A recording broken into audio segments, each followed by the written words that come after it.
Moi, j'invite chacune et chacun à lire les éléments du bilan qui ont été portés, parce que je crois qu'il y a aussi, finalement, depuis des décennies, une forme de désillusion sur ce que peut être à un moment donné la capacité de la puissance publique, avec l'ensemble des acteurs, à trouver des solutions durables et pérennes et massives en matière tout simplement d'inclusion et notamment de lutte contre le chômage.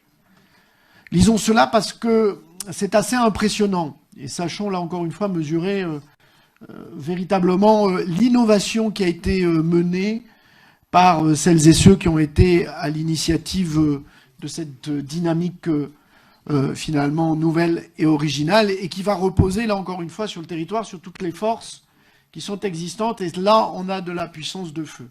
Nous avons deux enjeux. Ça a été très bien dit, je les synthétiserai là. Nous avons une programmation qui est posée, et c'est ainsi que la métropole affirme politiquement, tout simplement, je dirais, l'engagement en matière de territoire zéro chômeur.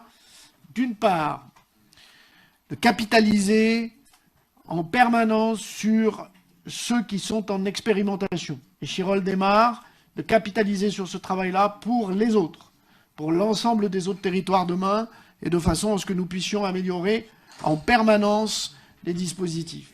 Mais l'enjeu qui est de taille va être l'enjeu national, l'enjeu d'inscription dans la loi, et c'est ce que nous devons affirmer avec force, que nous souhaitons évidemment apporter notre soutien, notre volonté, évidemment, tout simplement à ce que nous soyons, à ce qu'une nouvelle loi, une seconde loi, puisse être tout simplement portée, encore une fois, pour la plus grande dynamique à la fois bien sûr de la métropole, mais aussi d'autres territoires à l'échelle nationale.